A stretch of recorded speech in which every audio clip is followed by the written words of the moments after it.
our channel. Today Bible verse in Tamil.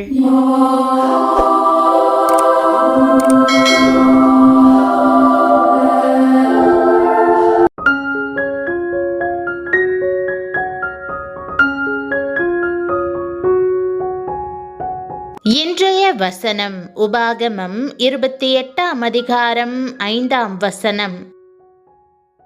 கிறிஸ்துவுக்குள் பிரியமானவர்களே, நம்முடைய ஆண்டவரும் இரட்சகருமான இயேசு கிறிஸ்துவின் வல்லமையுள்ள நாமத்தில் உங்களை வாழ்த்துகிறேன்.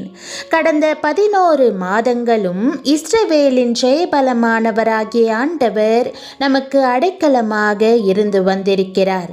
இந்த கடைசி மாதத்தை ஆரம்பிக்கும் போது ஆண்டவருக்கு நன்றி செலுத்தி ஆரம்பிப்போம்.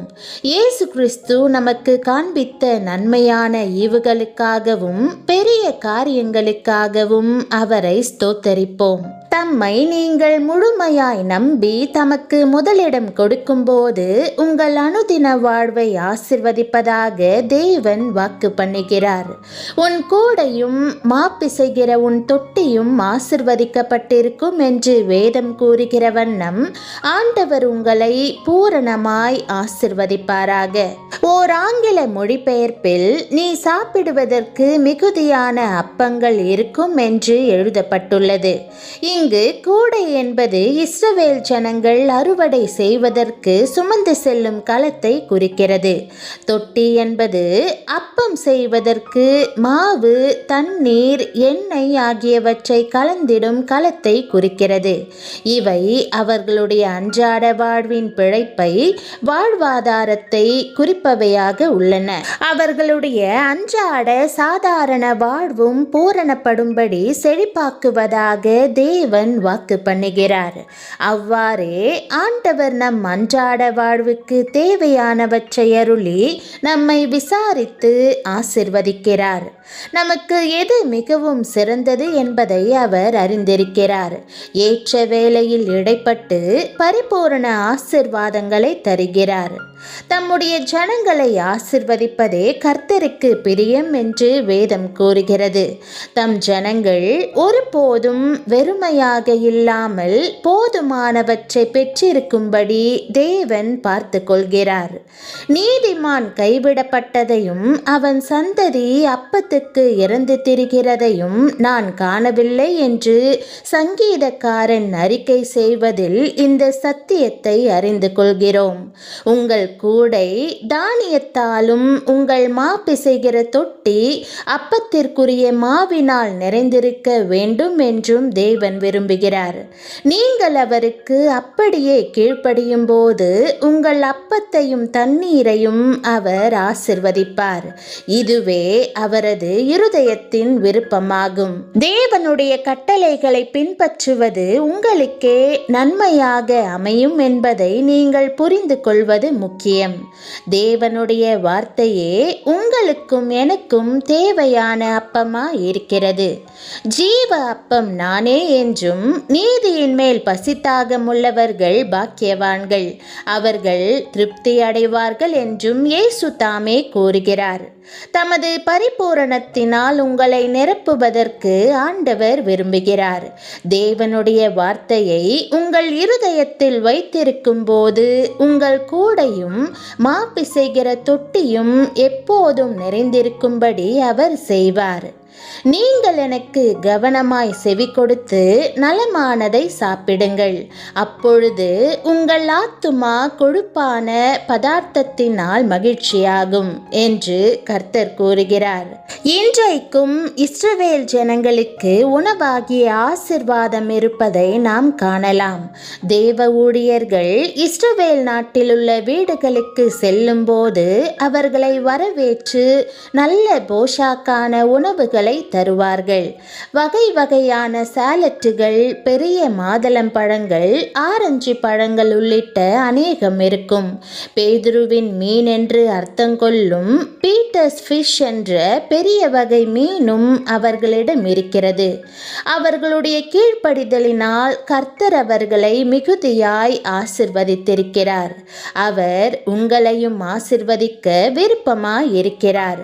என் பிள்ளையே, எனக்கு செவிகொடு, அப்போது நீ நன்மையை புசிப்பாய், கொழுப்பான பதார்த்தத்தை சாப்பிடுவாய் என்று கூறுகிறார். நீங்கள் உச்சிதமானவற்றை சாப்பிட்டு மகிழும்படி அவர் உங்கள் சத்துருக்களுக்கு முன்பாக ஒரு பந்தியை ஆயத்தம் பண்ணியிருக்கிறார். தேவன் தம் ஜனங்கள் மேல் எப்போதும் அக்கறையாய் இருக்கிறார் என்று இயேசு நிச்சயமாய் கூறுகிறார். நம்முடைய பரமபிதா நமக்கு என்ன தேவை என்று அறிந்து அதை அளிப்பார் என்பதால் நம்முடைய தேவைகளை குறித்து கவலைப்படாமல் இருக்கும்படி அவர் தைரியப்படுத்துகிறார். நம் வாழ்வில் தேவனுக்கு முதலிடம் கொடுக்கும்போது முதலாவது தேவனுடைய ராஜ்யத்தையும் அவருடைய நீதியையும் தேடுங்கள். அப்பொழுது இவைகளெல்லாம் உங்களுக்கு கூட கொடுக்கப்படும் என்று இயேசு கூறியுள்ளது போல எல்லாமும் கிரமமாக அமையும். தேவனுக்கு முதலிடம் கொடுப்போம். பரிசுத்தமாக வாழ்வதற்கு பிரயாசப்படுவோம். அப்படி செய்யும் போது நமக்கு தேவையான ஆசீர்வாதங்கள் எல்லாம் பின்தொடரும். நம்முடைய தேவைகளை தமக்கு மகிமையான விதத்தில் கொடுப்பதற்கு தேவன் வல்லமையுள்ளவராய் இருக்கிறார். அவர் நம் அன்றாட வாழ்வை ஆசிர்வதிக்கிறார். உங்கள் கூடையையும் மாப்பிசைகிற தொட்டியையும் அவர் ஆசிர்வதிப்பார். நீங்கள் சாப்பிடுவதற்கான போஜனம் ஏராளமாய் இருக்கும். இந்த வாக்குதத்தம் உங்கள் வாழ்வில் மெய்யாய் நிறைவேறுவதாக. அவரை நம்புங்கள். அவருடைய ராஜ்யத்தை தேடுங்கள். உங்களுக்காக அவர் செய்யும் அற்புதங்களை காணுங்கள். ஜெபம். பரம தகப்பனே, இன்றைக்கு நீர் கொடுத்துள்ள அருமையான வாக்குதத்தத்திற்காக உமக்கு நன்றி செலுத்துகிறேன். கடந்த 11 மாதங்களும் என்னை உம்முடைய கண்ணின் மணி போல பாதுகாத்து வந்தீரே. உமக்கு நன்றி ஆண்டவரே. என்னுடைய கூடையும் தொட்டியும் உச்சிதமான உணவினால் நிரம்பியிருக்கும் என்று நீர் வாக்கு பண்ணுவதற்காக உம்மை ஸ்தோத்தரிக்கிறேன். நீரே என் பங்கும் ஜீவ அப்பமுமாய் இருக்கிறீர். உம்முடைய நீதியை எனக்கு உடுத்துவித்து உம்முடைய கிருபையினால் என்னை அலங்கரிக்க வேண்டும் என்று ஜெபிக்கிறேன்.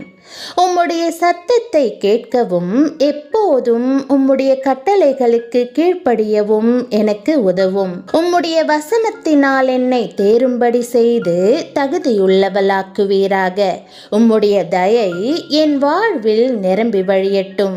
என்னை ஆசிர்வதிப்பதற்கு நீர் பிரியமாயிருக்கிறீர் என்று அறிந்திருக்கிறேன்.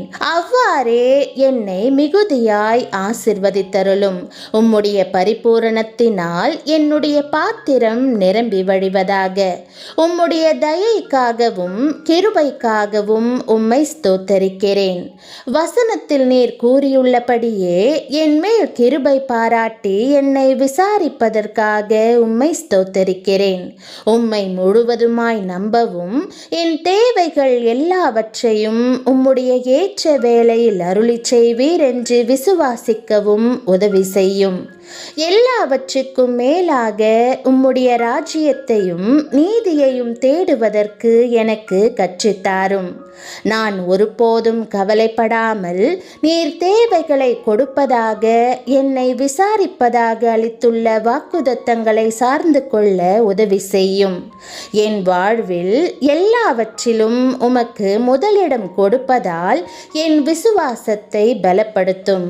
என் அனுதின வாழ்வில் காணப்படும் ஆசீர்வாதங்கள் உமது மகத்துவத்திற்கும் அன்புக்கும் சாட்சியாக விளங்கட்டும். என் வாழ்வில் எப்போதும் ஆளுகை செய்வதற்காக உம்மை துதித்து இயேசுவின் நாமத்தில் ஜெபிக்கிறேன் நல்ல பிதாவே, ஆமேன். தேவனுடைய நாமம் மகிமைப்படுவதாக. ஆமேன்.